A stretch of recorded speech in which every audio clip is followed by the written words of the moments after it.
तो कहानी को कंटिन्यू करते हैं। एक दिन नौकरानी ने आकर कहा, दीदी देखो ना, गैरेज से धुआं सा निकल रहा है। धुआं? मीना घबरा गई और रसोई में गैस बंद करके वह बाहर आई। हाँ, धुआं तो है, पर राघव क्या अंदर नहीं है? मीना ने जाकर देखा तो वह एक स्टोव पर कुछ बना रहा था। केरोसिन का बत्ती वाला स्टोव धुआं कर रहा था। यह क्या कर रहे हो? चौंक कर मीना को देखते हुए राघव बोला, आंटी खाना बना रहा हूँ। यहाँ तो सभी बच्चे टिफ़िन मंगाते हैं, तुम खाना बना रहे हो तो फिर पढ़ाई कब करोगे? आंटी अभी मेरे पास इतने पैसे नहीं हैं, टिफ़िन महंगा पड़ता है, तो सोचा कि एक समय खाना बना लूँगा, शाम को भी वही खा लूँगा। यह स्टोव भी अभी लेकर आया हूँ, राघव धीमे धीमे स्वर में बोला। राघव की यह मजबूरी मीना को झकझोर गई। देखो, तुम्हारी माँ जब रुपए भेज दे तब किराया दे देना। अभी ये रुपए रखो और कल से टिफ़िन सिस्टम शुरू कर दो, समझे? मीना ने राघव के रुपए लाकर उसे वापस कर दिए। राघव डबडबाई आंखों से मीना को देखता रह गया।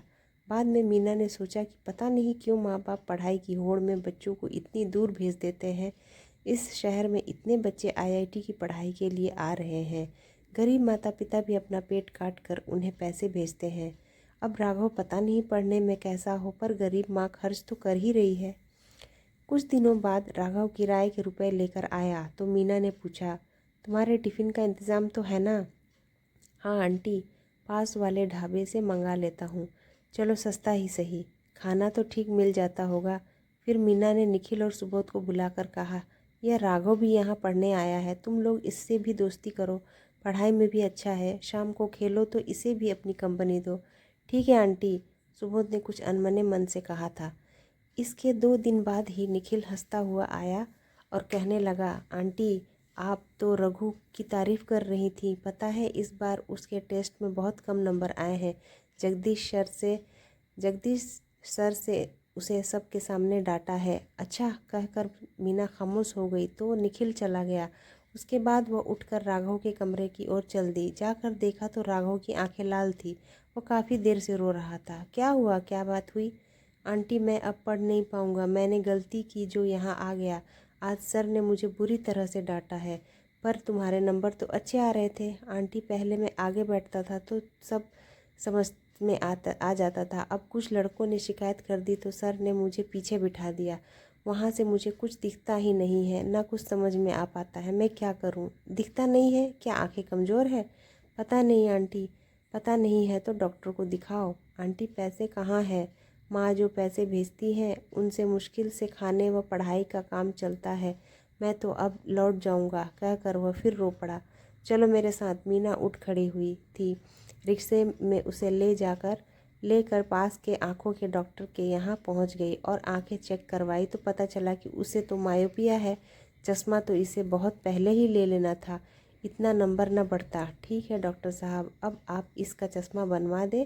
घर आकर मीना ने राघव से कहा था, कल ही जाकर अपना चश्मा ले आना, समझे? और ये रुपए रखो। दूसरी बात यह कि इतना दब कर मत रहो कि दूसरे बच्चे तुम्हारी झूठी शिकायत करें, समझे? राघव कुछ बोल नहीं पा रहा था। झुककर उसने मीना के पैर छूने चाहे तो वो पीछे हट गई। जाओ मन लगाकर पढ़ो, अब नंबर कम नहीं आने चाहिए।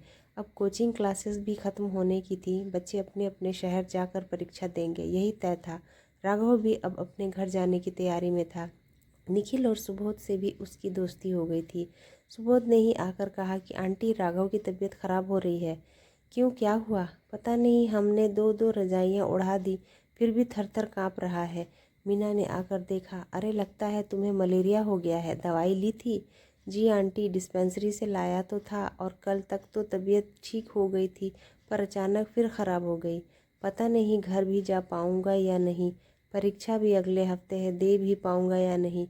काँपते कपकपाते स्वर में राघव बड़बड़ा रहा था। मीना ने फ़ोन करके डॉक्टर को ही वहीं बुला लिया। फिर निखिल को भेजकर बाज़ार से दवा मंगवाई। दूध और खिचड़ी देने के बाद दवा दी और बोली, तुम अब आराम करो, बिल्कुल ठीक हो जाओगे, परीक्षा भी दोगे, समझे? काफ़ी देर राघव के पास बैठकर वह उसे समझाती रही थी। मीना खुद समझ नहीं पाई कि इस लड़के के साथ ऐसी ममता सी क्यों हो गई है उसे। दूसरे दिन राघव का बुखार उतर गया था। 2 दिन मीना ने उसे और रोक लिया था कि कमज़ोरी दूर हो जाए। जाते समय जब राघव पैर छूने आया तब भी मीना ने यही कहा कि खूब मन लगाकर पढ़ना। आईआईटी का परिणाम आया तो पता चला कि राघव की रैंकिंग अच्छी आई है। निखिल और सुबोध रह गए थे। राघव का पत्र भी आया था, उसे कानपुर आईआईटी में प्रवेश मिल गया था, स्कॉलरशिप भी मिल गई थी। ऐसे ही मन लगाकर पढ़ते रहना। मीना ने भी 2 लाइन का उत्तर भेज दिया था। दिवाली पर कभी कभार राघव के कार्ड आ जाते। अब तो दूसरे बच्चे कमरों में आ गए थे। मीना भी पुरानी बातों को भूल सी गई थी। बस गैराज को देखकर कभी कभार उन्हें राघव की याद आ जाती। समय गुजरता रहा। दरवाजे पर उस दिन सुबह सुबह घंटी बजी थी। आंटी, मैं हूँ राघव, पहचाना नहीं आपने? राघव? आश्चर्य भरे स्वर के साथ मीना ने उसे ऊपर से नीचे तक देखा था। दुबला पतला शरीर थोड़ा सा भर गया था। आंखों पर चश्मा तो था, पर चेहरे पर दमक बढ़ गई थी। आओ बेटा, कैसे हो? आज कैसे अचानक याद आ गई हम लोगों की? आंटी, आपकी याद तो हरदम आती रहती है। आप नहीं होती तो शायद मैं यहाँ तक कभी नहीं पहुँच पाता। मेरा कोर्स पूरा हो गया है और आपने कहा कि मन लगाकर पढ़ना, तो फाइनल में भी सब कुछ ठीक रहा। कैंपस इंटरव्यू में चयन होकर नौकरी भी मिल गई है। अच्छा, इतनी सारी खुशखबरी एक साथ, कहकर मीना हंसी थी। हाँ आंटी, अब मेरी एक इच्छा है कि जब मुझे डिग्री मिले तो आप और अंकल भी वहाँ हो। आप लोगों ने यही प्रार्थना करने के लिए मैं यहाँ आया हूँ। पर बेटा, मीना इतना ही बोलते बोलते अचकचा गई थी। नहीं आंटी, ना मत कहिए, मैं तो आपके लिए टिकट भी बुक करा रहा हूँ। आज आप लोगों की वजह से ही तो इस लायक हो पाया हूँ। मैं जानता हूँ, जब जब मैं लड़खड़ाया आपने मुझे संभाला।